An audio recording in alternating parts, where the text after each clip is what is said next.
All right, I think we're good to go, guys. So one of the first live streams we got here with um, Verse Fantasy. Thank you all for checking in. We got a little Tuesday night action, Tuesday night bender here. I'm gonna go on sleeper again. Live stream, get into the fantasy. It is July 1st. Might as well. I mean, we got football this freaking month. So only reason I'm doing it on this, all the ESPN, all the underdog, whatever you may have, and not enough people are drafting. So I need your guys' help to get in here. Otherwise, we're drafting against the bots, which is okay because we all know the bots are probably smarter than most of us. So we're gonna get this kick started. I randomized the order. This is 12 team, half PPR. Full PPR, 12 team. We got the fifth pick. Let's just start ripping it. And then we'll go team by team, player by player, and kind of sit here, hang out a little bit, chat. Feel free to drop anything that you guys see fit. Hopefully, y'all can see the screen. All right. We got Jamar, Saquon, Bijan, CD right off the rip. I mean, this is an easy Justin Jefferson smash for me. Justin Jefferson, 103 catches, 1,500 yards. Last year, 10 touchdowns. Still, doesn't matter which QB you put back there with Kevin O'Connell, he's going to perform. So, not going to speak too much on it. I think anyone in the top 8 picks is going to be a good move. But we're going to smash little Jettas here. We're going to smash Jettas right there. We're going to go Gibbs, Amon-Ra. Who else we got here? Malik. We'll recap it after each time since I got 2 minutes on my segment, and then we'll go from there. So I went Jefferson 5. Gibbs went 6, full PPR again. I got to stop saying Malik Neighbors, or Amon-Ra, Malik, Puka, Derrick Henry, a little early for Derrick Henry, Ashton Jeanty, Brian Thomas Jr. We got Nico Collins. So I like Team 12 right away. The back-to-back Brian Thomas Jr., Nico Collins. Y'all know I love me some Nico Collins. Wide receiver 1 overall upside. Had 117 yards, 135 yards, 86 yards, 151, and then 78 in those games before he enters hamstring. Just saying he's that dude. Josh Allen going a little bit too early for me as well, but hey, we're going to smash the Miami man himself right here. Anytime I see Devon Achane in the second round, it's an automatic just hit for me. I'm doing it every single time. Ironically, the last draft we had is very similar to this one, where we had Jefferson and Achane right off the rip, and then I got Chase Brown. Might have to do it again. Tyreek Hill, T. Higgins goes right before us. JSN goes at the 3-1. Again, Verse Fantasy guys, hopefully, thanks y'all for checking in here. If anyone's in the stream, drop. If you got any love, drop it. You know what I mean? Got anything to say? Say it. Got anyone to draft? Drop that name as well, and we'll keep it going here with the draft. So I like Chase Brown initially. They really didn't do any favors with Samaje Perine, Zach Moss to fulfill what they had with Chase Brown. Again, Chase Brown over the second half of the year, I want to say since week 11, he was running back 4 overall in full PPR settings. He was Joe Burrow's checkdown man. He was essentially an extension of the run game, was Chase Brown in the short yardage situations. If you had Chase Brown, you know how good he was. That's all I'm going to say. So I'm going to go Chase Brown here. I feel a lot more confident with him being in a good offense. The only other 2 players I drafted before might not necessarily be in the best offenses, so I do want a part of an elite offense right away. So I'm going to go Chase Brown. Terry McLaurin at the 3. Was at the 3-6. It's just wild to me. Wild behavior.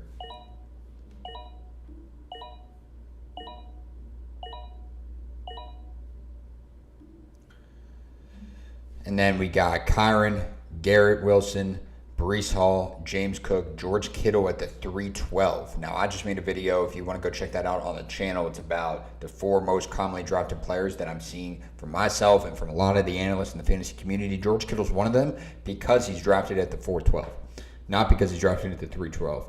That's honestly probably a little rich for me for a little tight end action, but let's see if we can move this camera a little bit. Give me more of a better sense. Connect here with you guys a little bit more. It's what we do on the lives, you know what I mean? That's why it's why nothing's planned. So we got DK, Devontae Adams. So I went Jettas, H, and Chase Brown. I anchor my teams with two solid running backs, two guys that have RB1. I would call them RB1s, I would say. So we're going to go immediately look at wide receiver. Don't love DJ Moore, don't love Sutton, don't love Flowers. Devonta Smith in the 4th round is okay. I think if he was there in the 5th round, I'd be willing to take him. Obviously, we don't need it. Could go tight end here. Could go tight end with Laporta, Hawkinson. Anything after, I guess, the George Kittle, the big 3 tight ends, as I like to call them, is kind of a drop-off for me. So, and then the quarterback, kind of the drop-off with Jayden Daniels there as well. So I kind of got screwed over here. I'm not sure I'm loving this 5th overall pick here. But probably got to get a wide receiver at this point. Okay with DJ Moore. I like Courtland Sutton a little bit more as a firm wide receiver too, and then maybe try and smash Rome Odunze later on in the draft. I'll read some things about Courtland Sutton here because he was wide receiver 13, I think, from week 10 on, when actually he got acclimated with Bo Nix. So a lot of good things I like about Courtland Sutton. 135 targets last year, 13th in the league. 10th most routes run. Had, I think, one of the most air yards, first or second most air yards in the league as well. Unrealized air yards as well. So balls that he wasn't able to catch. I know Calvin Ridley, I've spoken on that before, is kind of the king of that. Hopefully that'll be fixed with Cam Ward. But he had over 1,000 yards and had a productive year, and you only think it's going to get better with Bo Nix. So his productivity score against man and zone aren't the best, but he's a good contestant catcher, high point ball, great end zone target. So I'm fine with Courtland Sutton here in at least the 4th round.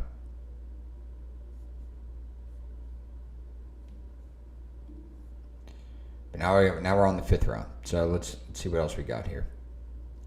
See what else we're cooking. Travis Hunter, Zay Flowers. Do I mix in a little bit of Xavier Worthy? Again, I got 51 seconds left. Let's see what else we can.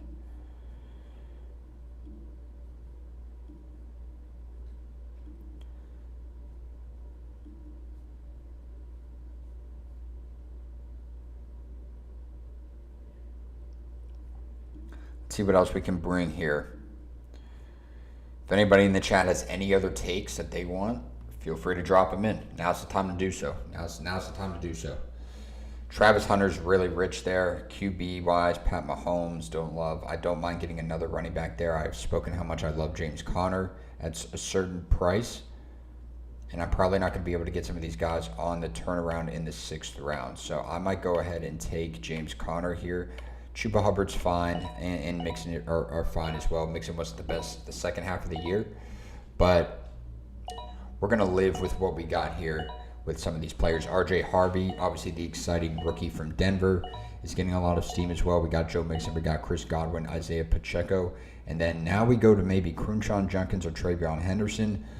Definitely prefer Travion in the sense of he will be splitting a little bit of time with Ramondre Stevenson. That's okay. Ramondre projects to be more of the goal line, bigger back. We know Travion is so good in pass protection, so explosive that we've seen these rookie running backs. I know everyone's going to point to Bucky Irving. It's kind of the obvious take, but guys that excel in the second half of the year and kind of win your leagues as rookies. Speaking of Bucky Irving, where did he go? Where did Bucky go?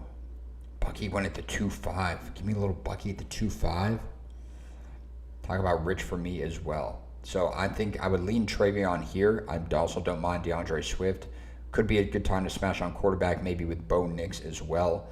I'm going to play the game of maybe get him on the turn, since this is always a good thing to look for in drafts that people forget, especially if you're towards the end of a certain direction of a draft. So coming back this way, Joe Burrow and Lamar are already taken. So team 2 and team 3. I'm thinking I have to get through the 6'10", the 6'11", the 7'2", and the 7'3" in order to get Bo Nix. Obviously, either of those teams could take him. They could also take Baker Mayfield, but team 1 and team 4 can't. So it makes me feel a little bit better about not taking him right now. I do need a wide receiver, and once I see Jameson Williams on there, I'm immediately smashing him. If you know anything about, and we got a little connection with the Detroit Lions here. It's funny how Jameson Williams is somehow getting, I want to say, disregarded in this Ben Johnson offense. Everyone's worried about Sam Laporta. People are worried about Amon-Ra with Ben Johnson being gone. Jared Goff's going to take a hit. Jahmyr Gibbs, is he going to be as effective in the play schemes? But nobody's worried about Jameson Williams. It's the contrary, actually. So Jameson Williams has been, we saw him have a mini breakout last year, which I think a lot of people wanted to see. I don't know how much higher his ceiling can really get, is all I can say with Jameson Williams. So I think he's fairly priced. He's a guy that has elite upside on an elite offense if anything were to happen to Amon-Ra. But, Dan Campbell has high praise for him, which you always love to see. 15 games last year, 58 catches only, did eclipse 1,000 yards and 7 touchdowns. So he's going to have competition with Amon-Ra, Sam Laporta. Obviously, Gibbs is going to take some of those touches as well, those catches. But he was wide receiver 22. So his top 10 potential is kind of going to be predicated on how he's used and how healthy, I guess, the Amon-Ra is, and if anybody else takes a hit in the draft on the Lions.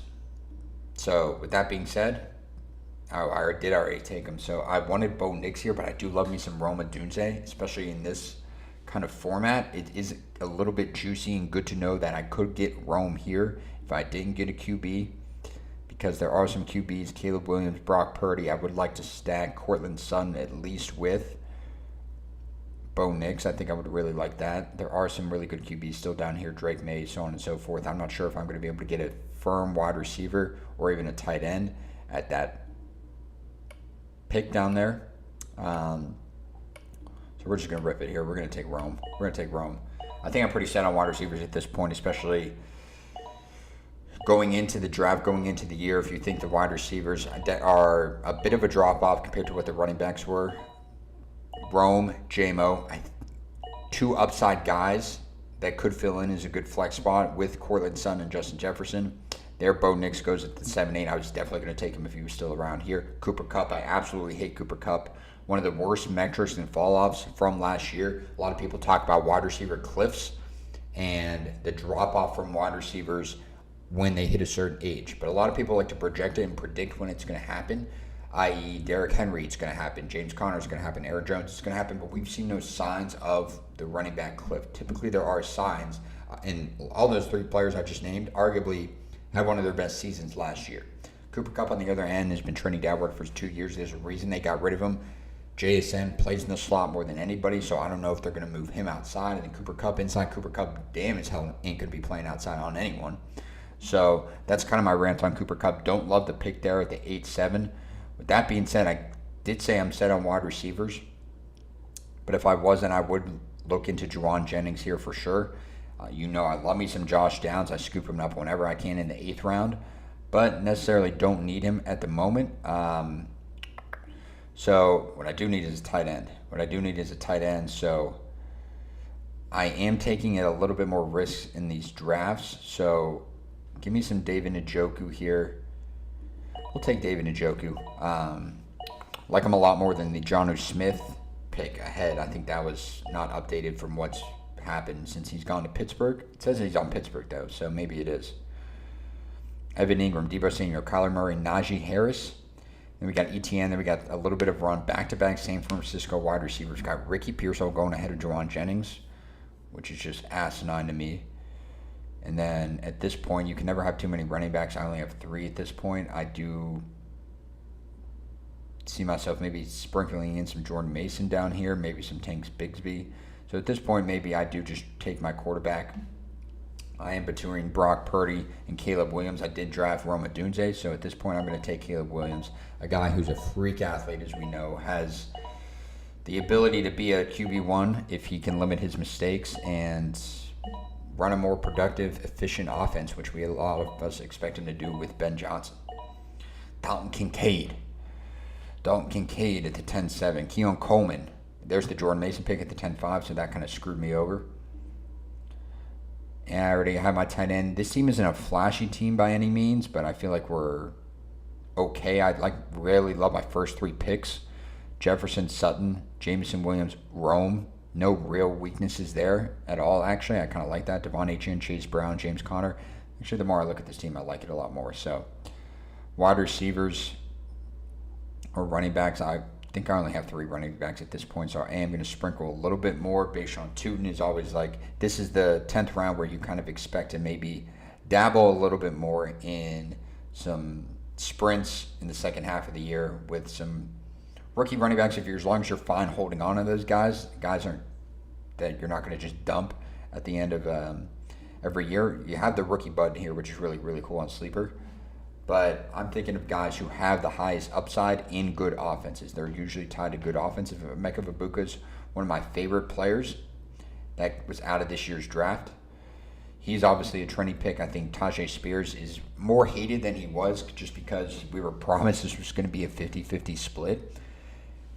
Not promised, but a 1A, 1B thing by Brian Callahan last year with Tony Pollard, and Tony Pollard just kind of ripped it away from all of us. So at that point, we'll continue to keep chugging along here with, honestly, at this point, I'll take Egbuka. Really like the player, like the prospect, and again, if anything happens with Chris Godwin not being healthy as we think, or Mike Evans falling off a cliff, we got a plug-and-play wide receiver 2 potential there with Emeka Egbuka. And then running back at this point, I like Tank Bigsby the most out of all of these guys. I do like Ray Davis a little bit as well. ADP of 148, which I think is crazy. We got some people maybe here in the chat love that pick. There you go. We're trying to get it there. We're trying to get it, trying to make it a little bit sexy because this team's drier than a prune right now. We got no juice. And by no juice, we're going to keep that up because we're going Tank Bigsby. Not the most explosive guy, but was by far the best running back in Jacksonville last year. And again, they bring him Bashan Tootin, or they draft Bashan Tootin. Travis Etienne has had every opportunity to take this by the balls and run with it, and he hasn't. So we're going to go with Tank Bigsby again. I think it's going to be a solid foundation if this Jacksonville offense clicks a little bit more with Trevor Lawrence, not with Mac Jones. They have Travis Hunter. They have BTJ. So maybe, who knows if Tank Bigsby could be that guy. He might just be that guy. Jack Beck, Christian Kirk, Marvin Mims. I hate Marvin Mims with a passion. He's a flag football player. All of his receptions, I think he had 23 catches last year behind the line of scrimmage, which is crazy. Crazy for a wide receiver to be that kind of a screen merchant. So we have, at this point in the draft, we have, again, 4 picks left, but you do want to hit home on some of these guys. You never know, especially if it is best ball. And again, if you're new here, this is Verse Fantasy Weird. Mock drafting, unfortunately, there weren't enough people in some of the paid leagues, but it is July. So we gotta get going with the mock drafts, guys. We got football later this month. That's a fact. So I think more people will start to tune up and we'll be able to start drafting against some real people here. But the bots are good. The bots are smarter than you and me. So at the very least, this is always good practice to have. I don't mind a little J.J. McCarthy if this was a 2-quarterback league, because I did draft Justin Jefferson at the 1-5, so double him up there. But I'm going to get my boy Ray Davis. One of the biggest sleepers, and we're going to have a video drop probably tomorrow on this. The biggest sleepers round 10 and on. And I hate when people say sleepers as in like Rashee Rice is a sleeper. Rashee Rice ain't sleeping on anyone, okay? He ain't sleeping in Kansas City. Sleepers in the second half of the year where you're thinking about guys like Bucky Irving that were drafted super late last year and won you your league. Ray Davis is an injury away from being a top 13, 14 guy in an elite offense. He might even have standalone value based on how efficient and good he was last year. Obviously a lot bigger of a dude compared to a guy like James Cook, who kind of has a little bit of drama surrounded him as well. There goes Kyle Pitts, should never be drafted. But we're going to continue on there. Trevor Lawrence, Algier, Austin Eckler, the fantasy homie. So around 13, 14, 15, I did put kickers and defenses on there. That's kind of my mistake for doing that. I do like to at least get maybe one handcuff here. So Trey Benson's the first name that comes to mind. I don't have an interest really in getting Zach Moss right now. I don't think he's going to be drafted. I think him and Samaje Perine are kind of going to be all over the place. And they drafted Boyd as well. So 3-headed monster there competing for picks for Chase Brown. I think it would just be a committee if he went down. Trey Benson obviously is the top running back right now, and he's by handcuffs, so that I think is just a perfect scenario there for Trey Benson. I still do love James Conner. As most of y'all know, one of the most efficient juke rates and missed tackle elusive ratings last year. People, for some reason, think this man is made of glass. He played 16 games last year. He had one of his best, most efficient seasons ever last year. This offense should get better with Drew Pensing, as he evolves more in an offensive coordinator role. So I like James Conner as much as I can, and up until we see the cliff, like I mentioned earlier, with some of these other guys, with a Mike Evans. That's why we drafted Ibuka. I'm going to continue to roll him out. And then in the 14-15 round, I think we kind of have to draft a kicker at this point. If you all want the kicker advice, here it is. Draft kickers on good teams, hopefully in domes. That's really all I got to say. Jake Elliott's fine for me. Jake Elliott, the Super Bowl champ. Scratch golfer Jake Elliott is fine for me. And then someone drafted Justin Tucker. So that's just, I don't know if you're paying your respects in one way or another, but let's get it together. Let's get it together, Team 2. And then, obviously, with defenses, if you're drafting, you want to look at the first couple of weeks that they're playing, ideally at home, and ideally they're favorites to win by big margins. So, at the very least, I'm going to take the Seattle defense. I don't know who they play week 1, but they're going to be one of the best underrated defenses this year. So, we're going to look at how this team ended up. Not my favorite draft, but not my least favorite draft. A very vanilla draft. So, if you could look up and see what we got here. We got at wide receivers, we have Jefferson, Sutton, Jameson Williams in the flex. James Conner may be in the flex as well. So we have Jefferson, Sutton, Williams, Achane and Chase Brown. I love the explosiveness and the upside of both those guys. And James Conner is your RB3. Then we got, again, Rome. It's kind of more wide receiver insurance as a wide receiver 4. David Njoku, not the best tight end, but, look how he performed last year in an offense who Joe Flacco has supported his tight ends in the past. Caleb Williams is the quarterback. Some of the quarterbacks that went undrafted, Stafford, Penix, kind of the only ones I'm interested in there. And then Emeka Ibuka to round out a little bit more of our form for a wide receiver depth as far as rookies with upside. Tank Bigsby, we just said, just because this isn't a vanilla team, but someone who could be a starting running back in the league on a team that could be vying for a playoff position. Jaden Blue, kind of the same thing there. Tank has proven it before, though, so we'll take him in the 11th round. Ray Davis, one of my favorite picks of the draft. And then Trey Benson, just kind of as a handcuff, little insurance there. Nothing wrong with getting the insurance. Jake Elliott and the Seattle Seahawks defense to wrap it up. So I think that might be it, guys. Quick little draft, quick little plug and play. 5th overall pick. Again, we're going to put this up on our live stream. Go back. Hopefully you're tuning in live or just watching this on a replay. Give you a sense of what it's like drafting from the 5th overall position. Again, these drafts are quick. This isn't, which is kind of what it's intended to be. It's kind of intended to hopefully you get in, get out, see the different options, see what you like. Maybe you're watching at home too, and you can see the different teams that certain people like. I'm curious how Team 12 went heavy on wide receiver. BTJ, Nico, George Kittle, Marv, and Xavier Worthy. I love it, but then I don't until I see that Tyrone Tracy and Jalen Warner is only running back. So then again, I don't recommend doing that. Team 2, I really like Saquon, Jacobs, Jonathan Taylor. That's hard to beat. Hawkinson, DJ Moore, Baker Mayfield.